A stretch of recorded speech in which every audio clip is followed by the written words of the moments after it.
Hello everyone. Welcome back to my channel.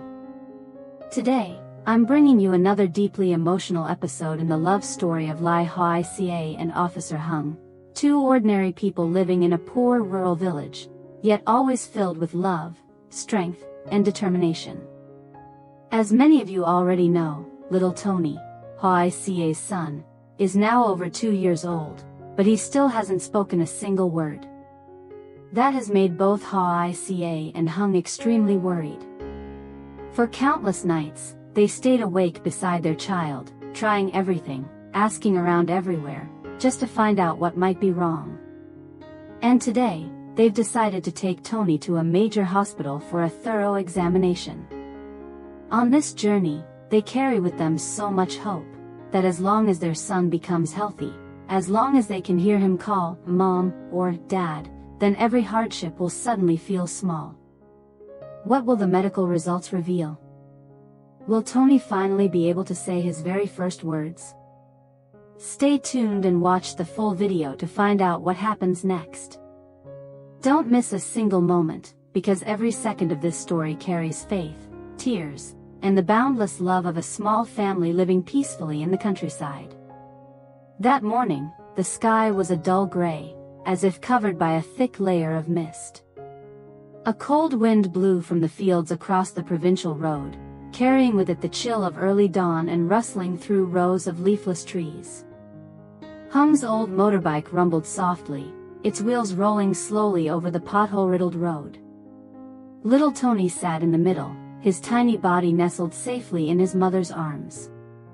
Each gust of wind lifted his soft baby hair, and Lythieuca instinctively held him tighter against her chest, as if letting go, even for a moment, would make everything disappear. The wind stung Hung's face, but he gripped the handlebars firmly. On his weathered face lingered a silent worry, the helpless fear of a father who could do nothing more than hope. At the gate of the children's hospital, crowds of people came and went. Announcements echoed from the speakers, children cried, footsteps clattered across the tile floors. Lythieuca got off the bike, her hands trembling slightly as she held Tony. Her heart pounded so hard she could hear it in her chest. Hùng parked the bike and looked toward them, silently praying. Please, let it just be a speech delay. Don't let it be something worse. Inside the waiting room, the white fluorescent light reflected off the cold tile floor. Lythieuca sat with Tony in her lap, her eyes following the other children playing in the corner. Some were babbling their first words, others chased a red ball, their laughter ringing pure and bright, each sound tightening the knot in her throat. She forced a faint smile, gently brushing Tony's hair. You'll talk too one day, right, Tony? Tony remained silent. He leaned into her embrace, his round eyes distant, his small hands gripping a worn alphabet board. From time to time, he flipped through it, touching the faded pictures of a cat or a bird, the recorded sounds playing softly, as if speaking the words he still couldn't say. Beside them, Hùng sat quietly, watching mother and child. He didn't dare speak. Instead, he reached out and held Lythieuca's hand, a firm, wordless grip that said more than 100 sentences ever could. Outside the window, the rain began to fall, soft, gentle, and endless. The hospital hallway echoed with the sound of the loudspeaker calling out a name. Lythieuca, startled, quickly lifted Tony into her arms. Hùng gave her a gentle nod, and together they walked toward a room marked by a small sign that read, Department of Child Behavioral and Speech Development. The white fluorescent light above cast a cold glow across the room. A faint smell of disinfectant lingered in the air, mixing with the rhythmic tapping of a pen on the doctor's desk.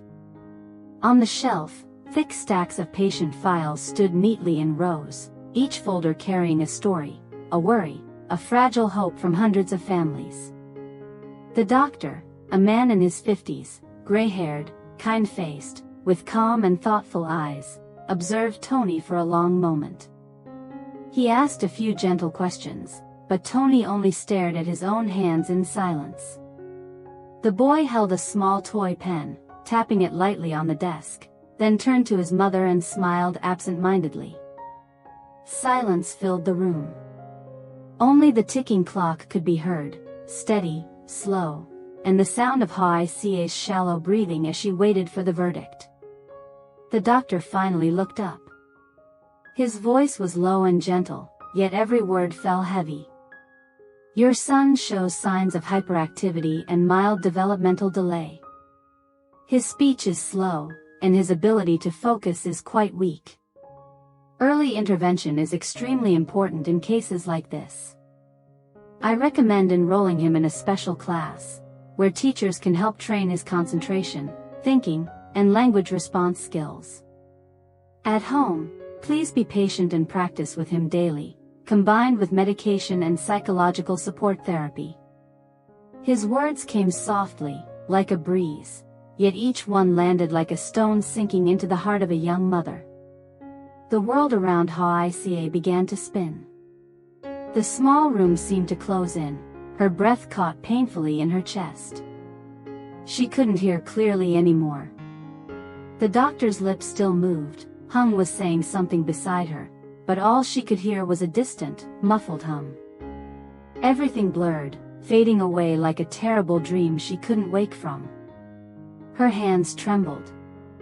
She gripped the edge of Tony's shirt unconsciously. The fabric was wrinkled, with a faint milk stain, a trace of rushed breakfasts and sleepless mornings. Tears began to fall, hot and relentless, dripping onto her child's tiny hands. It's my fault. It's all my fault. I worked too much when I was pregnant, skipped meals. I didn't take care of myself. Her voice cracked, fragile and sharp like glass shattering on the floor. Tony looked up at her, his innocent eyes wide, then smiled softly, a pure, unknowing smile that broke her heart even more. He reached out his little hand and touched her cheek, as if trying to comfort her, unaware that he was the very reason for her pain. Hung sat in silence for a long time. He said nothing, only watched his son, then turned to his wife, her small shoulders trembling, her pale face streaked with tears. His calloused hand, worn by years of labor, slowly rested on her shoulder. No, it's not your fault. I've never blamed you, not once. Our son is a gift, and no matter how different he is, I believe there's always a way to help him get better. We'll face this together, won't we? His voice was rough, but steady, carrying a calm strength that steadied her broken heart.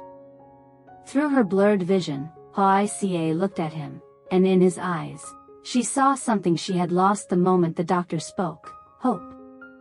Outside, the last weak rays of morning sunlight slipped through the misty window, casting a soft glow over the three of them.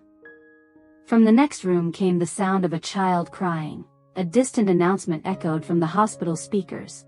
Hurried footsteps crossed the hallway. All of it blended together into a slow, heavy symphony, the beginning of a long, uncertain journey that neither of them would ever turn away from. That afternoon, a thin veil of golden dust covered the country road. The last rays of sunlight filtered through the trees, stretching long across the path, delicate threads connecting light and shadow. A gentle breeze carried the scent of burnt straw and damp earth after yesterday's rain, blending with the weary hum of cicadas as summer slowly faded. Hung's old motorbike sputtered along. The weak hum of the engine faded each time the wheels hit a pothole, its sound mingling with the wind, like a melancholy tune echoing through the fields. On the back seat, Hoài Ca leaned slightly to shield Tony from the wind. The little boy had fallen asleep since they left the hospital, his small head resting on his mother's shoulder, lips slightly parted, breath steady, still clutching that worn alphabet board he never let go of. Hoài Ca looked down at her son, her heart tightening. Every breath he took seemed to carve deeper into her chest, tender, aching, fragile. Her trembling hand brushed away the damp strands of his baby hair, and tears began to fall before she could stop them. She wiped them quickly, afraid that Hung would notice, or worse, that Tony would wake and ask, "Mom, why are you crying?" A question she had no answer for. The evening wind carried the sound of a distant church bell, slow and solemn.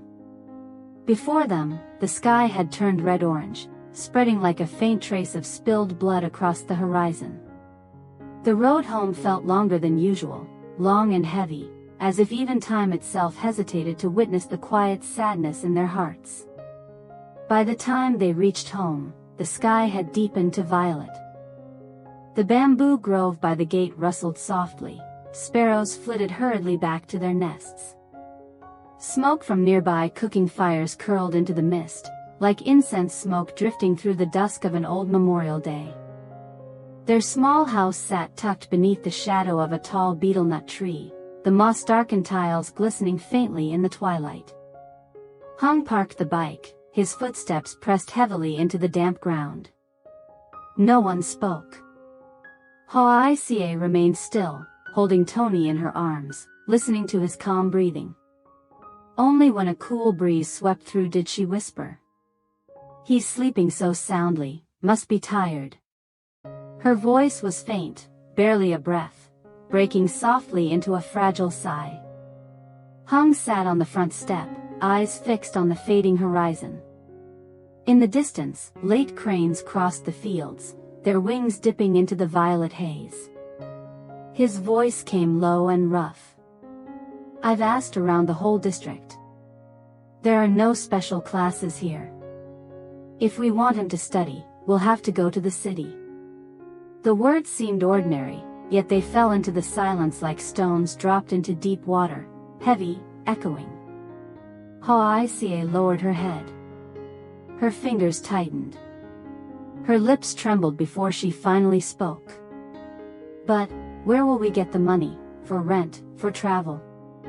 He's still so little, how could he bear being so far from home? We don't have anyone to help anymore." Each word tore at her heart a little more. Poverty, fear, and helplessness tangled together inside her. Tony stirred in his sleep but didn't wake, his innocent face untouched by the weight of the world his parents carried. Hung turned toward her. In the flickering oil lamplight, her face was pale, her eyes swollen from crying, still holding their son as if that alone could keep her hope alive.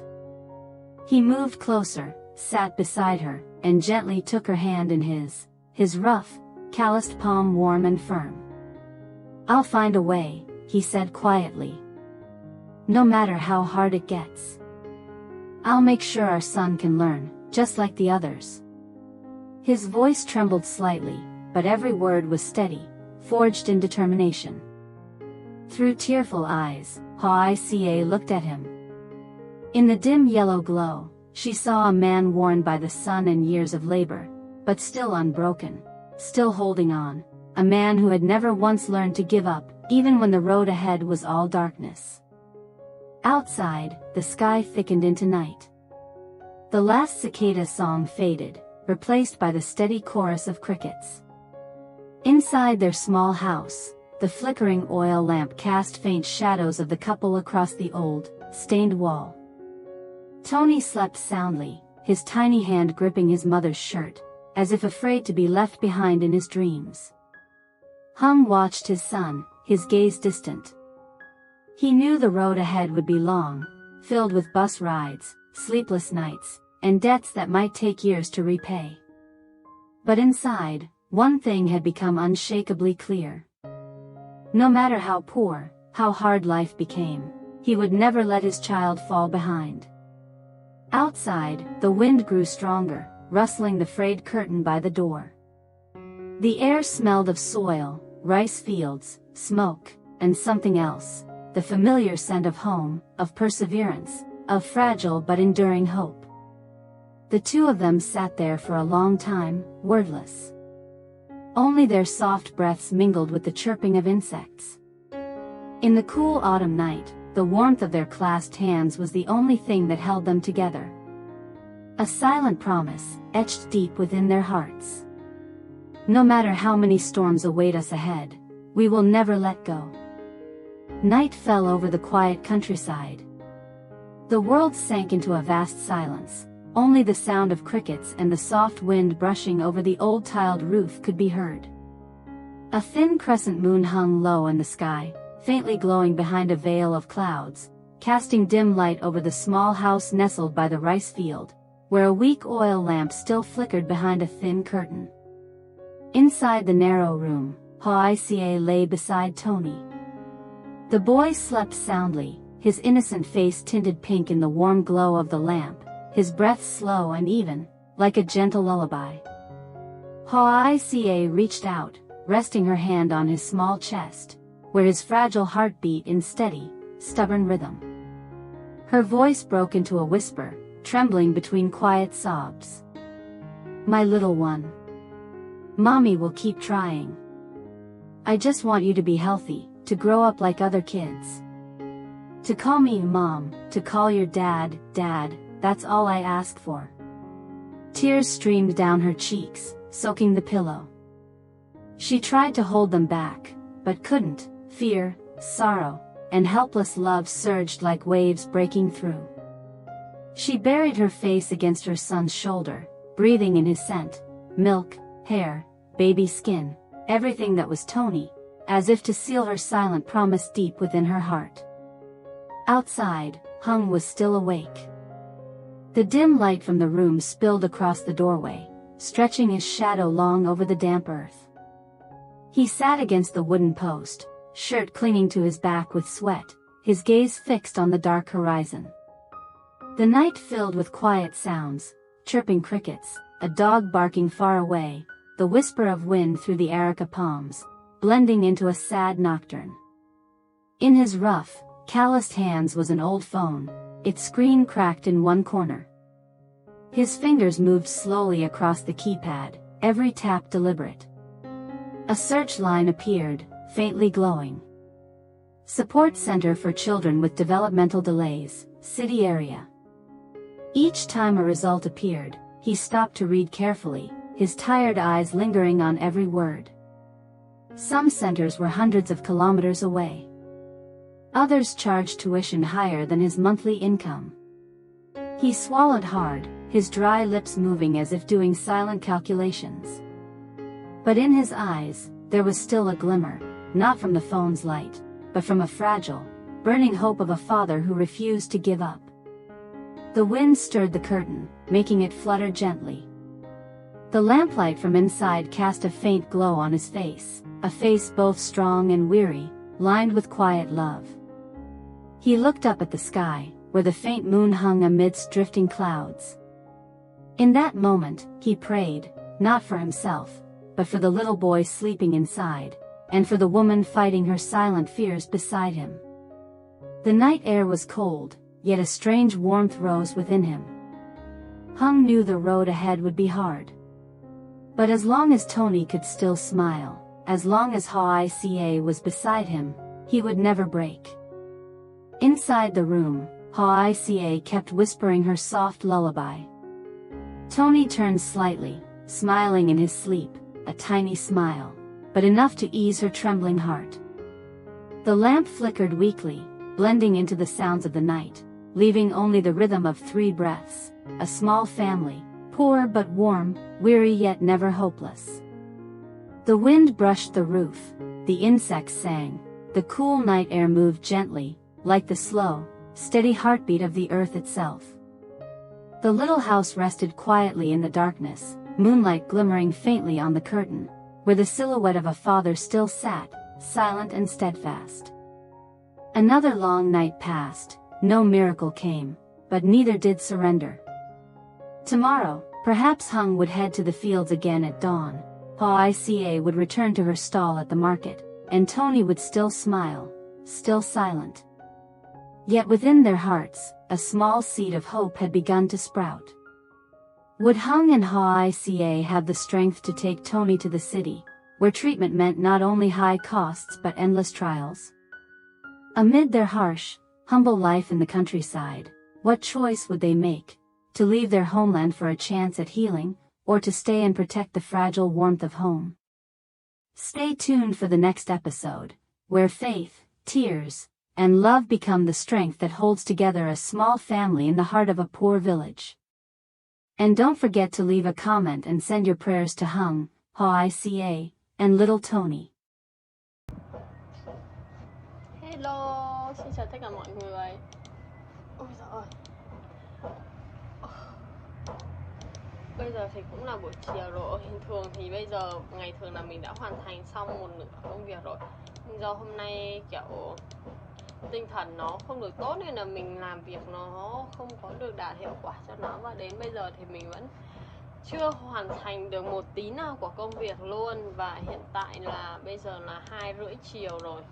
Và mình vẫn đang cố gắng để có thể hoàn thành công việc sớm nhất có thể, để có thể lên video đúng giờ để cho mọi người có thể xem. Cảm ơn mọi người rất nhiều vì đã luôn theo dõi video của mình.